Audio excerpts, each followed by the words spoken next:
Bonjour, je suis Delphine Zanelli. Bienvenue dans le podcast L'entreprise de demain, le podcast de tous les bâtisseurs du futur du travail. Celles et ceux qui le vivent, le créent, le questionnent et chaque jour le réinventent.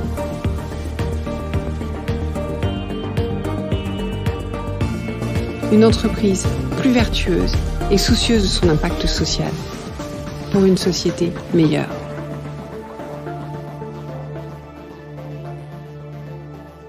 Bonjour, bienvenue dans ce nouvel épisode. J'espère que vous allez bien. Je vais vous parler aujourd'hui d'un sujet qui vous tient à cœur puisque vous me l'avez dit sur le dernier sondage LinkedIn. Je vous ai demandé quels étaient les sujets qui vous intéressaient et un sujet qui a remporté un suffrage important, le pilotage de la crise. J'ai décidé de traiter ce sujet avec quelqu'un en fait d'un peu atypique. Je suis pas allée chercher un dirigeant, je suis pas allée chercher un témoignage d'expérience de dirigeant, mais je me suis intéressée à quelqu'un qui a longuement, pendant de nombreuses années, travaillé dans d'autres domaines et qui a souhaité depuis quelques mois justement mettre tout ce savoir, toute cette expérience au service de l'entreprise. Et j'ai trouvé ça intéressant, parce que j'ai trouvé intéressant de comprendre quels étaient ces ressorts auxquels on n'a pas l'habitude forcément d'être confronté. Donc, je vous en dis pas plus et je vous propose de l'écouter.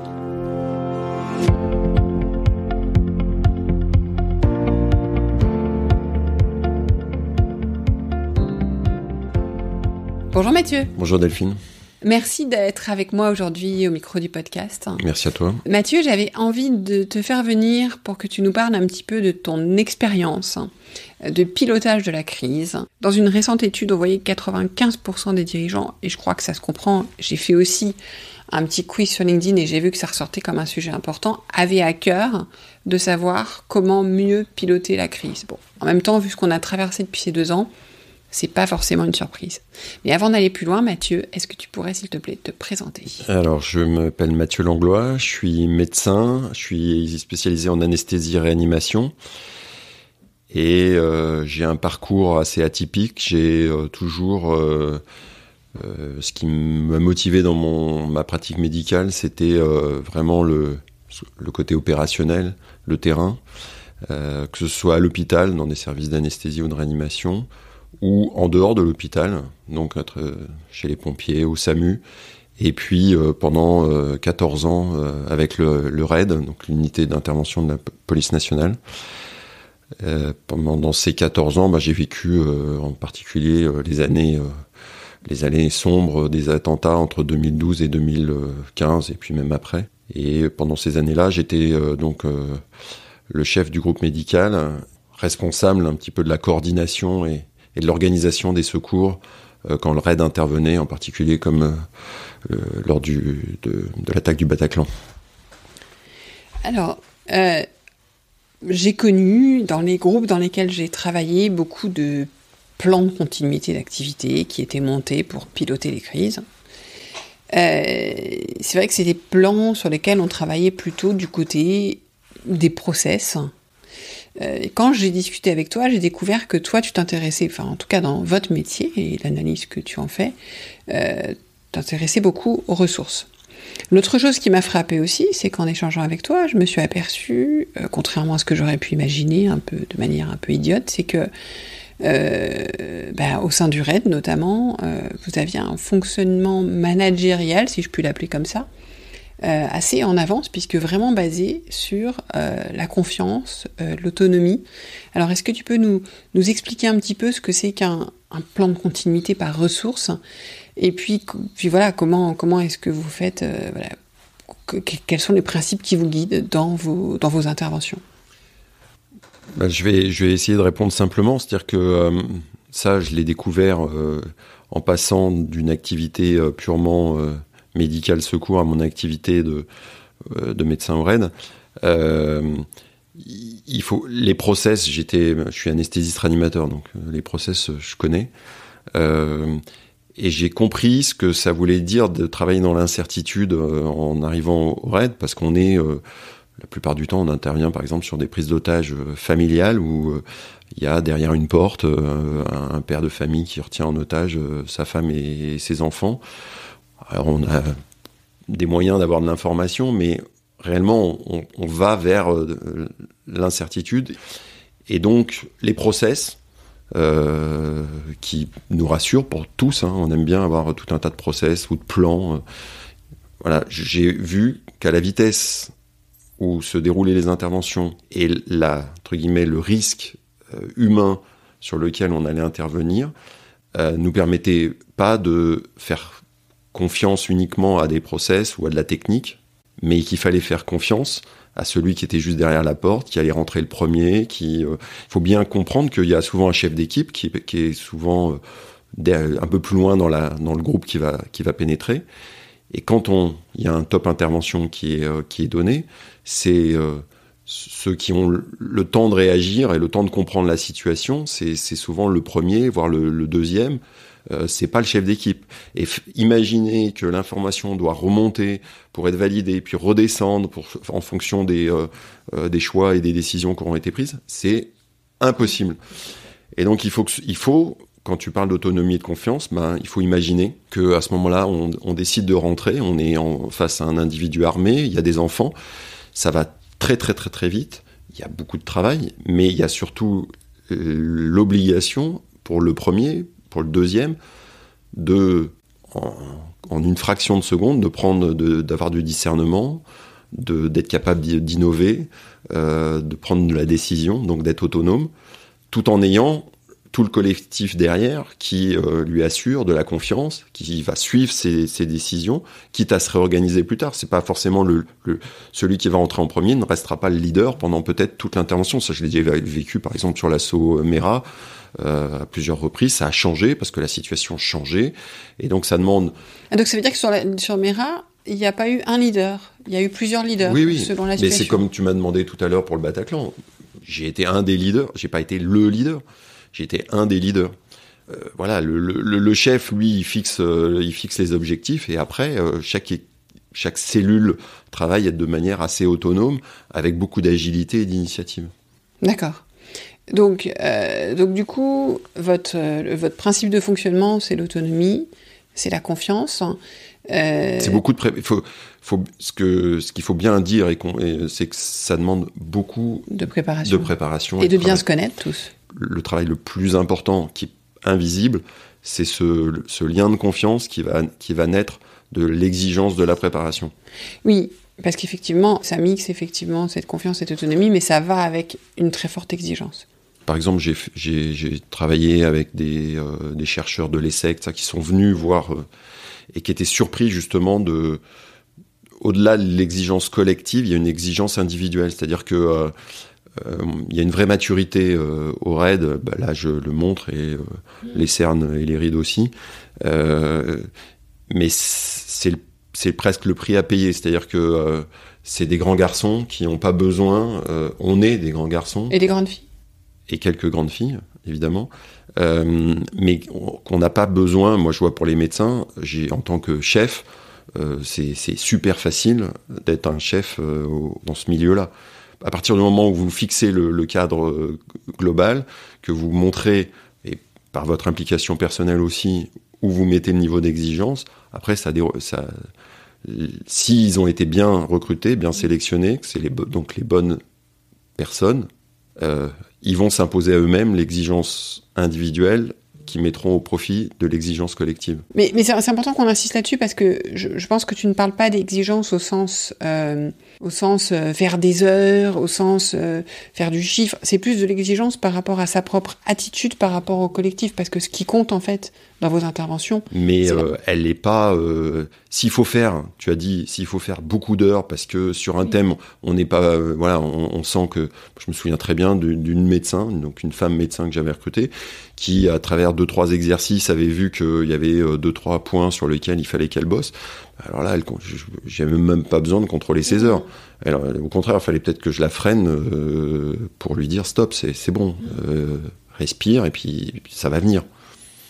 Mais en même temps, mais c'est important parce que quand on parle d'exigence en entreprise, parfois on peut avoir vite cette connotation un peu négative de l'exigence un peu gratuite, un peu tu dois toujours faire mieux, etc. Là, ce que j'entends quand tu me parles, c'est plus une culture de l'exigence, de donner vraiment le meilleur de soi-même au service du collectif, et puis d'un collectif d'ailleurs qui est au-delà de votre groupe, puisqu'en fait le RAID, ça sert le collectif total, ça sert si on reprend la nation. Oui, en tout cas, si on reprend par exemple le Bataclan, je pense qu'une des forces du RAID, et qu'on travaillait énormément à l'entraînement, c'est de fédérer d'autres services de police avec lesquels on n'a pas forcément l'habitude de travailler. Qui vous reconnaissent pour votre exigence aussi ? Qui nous reconnaissent pour notre exigence, pour notre qualité professionnelle. Et après, c'est l'humain qui va aussi... une forme d'humilité qui va nous permettre là aussi, de prendre le lead sur d'autres services. Et au Bataclan, ça a été, en tout cas, les médecins, sans le soutien de policiers de services, BAC, sécurité publique, des policiers qui s'entraînent pas avec nous et qui ne connaissaient même pas nos process. Ils ont tout de suite adhéré aux objectifs qu'on leur fixait. Et la confiance, elle s'est transmise de façon quasi immédiate par des regards, par une attitude professionnelle, ferme mais bienveillante. Oui, j'allais dire comment, parce que vous n'avez pas fait une réunion d'objectifs avant d'entrer dans le Bataclan. Non. Donc comment ça se passe ? C'est quelque chose qui, justement, vous avez développé une manière de faire qui est presque... Mais c'est là encore une fois, c'est pour ça que ce que je propose, c'est vraiment axé sur l'humain. Je crois aux vertus du leader à partir du moment où elle ne s'impose pas par des titres, une communication très verticale. Voilà. Elle s'impose par une attitude de leader de terrain. Et ça, ça se travaille. Il y a une part, il faut pas se mentir, il y a une part d'inné, mais il y a beaucoup d'acquis. Et c'est l'exigence pour moi, elle est là. D'accord. Donc en fait, le pilotage de la crise, c'est une combinaison de beaucoup de préparation, en travaillant, en mettant vraiment l'humain au centre, mais au sens premier du terme, c'est-à-dire en travaillant sur les ressources, sur la sélection, et au travers d'une culture de l'exigence partagée quelque part, si je résume un petit peu ce que tu nous as dit. Et puis comme il faut surtout pas perdre de vue qu'on va être face à des situations difficiles qui vont nous obliger à être agiles et à se mettre en difficulté dans un premier temps pour ensuite pouvoir apporter des solutions. Et ce travail-là, il doit pas être dénaturé par un entraînement trop rigide, trop strict, des process trop rigides, trop verticaux. Donc, il faut trouver le juste équilibre. Ouais, c'est en ça. Alors, je sais pas si c'est du management innovant. En tout cas, c'est du management qui, à mon avis, fait ses preuves, en particulier dans un monde d'incertitude. Dans un monde, on a parlé du monde VUCA. Typiquement, dans ce monde VUCA, et je crois que maintenant, après 2 ans de Covid, c'est du monde VUCA en permanence. Mmh. Parce qu'on a oublié qu'avant, il y avait eu d'autres crises, et puis qu'après, il y en aura d'autres qu'on ne sait absolument pas qualifier, sinon c'est pas des crises. Donc, pour être vraiment efficace et performant, c'est beaucoup de préparation sans pour autant perdre cette capacité d'agilité et d'autonomie. Ce qui n'est pas si simple. Mais en bossant, c'est tout à fait possible. Et au contraire, il faut... Ce que le dirigeant d'entreprise, à mon avis, peut comprendre, c'est que cette bonne exigence, comme tu as dit, tirée d'une préparation sur l'humain à faire face à de l'incertitude, qui va emmener du collectif, il faut qu'au contraire, ils se disent pas que c'est misé pour rien, parce que l'hypothèse d'avoir une crise, au contraire, je veux surtout pas que ça arrive. Non, ça va lui permettre de gagner en performance globale. Globale tout le temps. Exactement. En plus, ça donnera. On parle beaucoup de perte de sens, et on l'a vu, je le vois à l'hôpital. Justement, on voit très bien à chaque fois qu'un groupe, un collectif surmonte des événements difficiles, voire extrêmement difficiles, il y a un moment, après, en général, court où il y a une forme de fierté collective. Et celle-là, il faut la capitaliser. Et vous la capitaliserez d'autant mieux que vous l'avez préparée en amont. Et donc, c'est pas une préparation inutile, c'est une préparation au contraire, c'est mon sentiment, mais c'est une préparation ultra utile pour capitaliser sur le sens et sur on parle d'identité au RAID, l'identité elle est très forte, comme au GIGN, elle est très forte, entre autres pour ça, parce que on a ensemble surmonté des préparations difficiles et vécu des crises difficiles. Et ça, derrière, il vous accompagne, il donne beaucoup de sens pour se réentraîner, pour se engager. Et c'est ce cycle-là qu'il faut mettre en place. Et ce sera jamais un travail pour rien. D'accord. Eh bien, merci beaucoup, Mathieu. Merci, Delphine. Merci pour votre écoute. J'espère que l'épisode vous a plu. Faites-le moi savoir en laissant des étoiles et des commentaires sur Apple Podcasts. Cela me permet de le faire connaître, le podcast, et m'encourage à le poursuivre. Rejoignez-moi également sur le groupe LinkedIn L'Entreprise de demain pour échanger avec d'autres auditeurs, proposer des invités.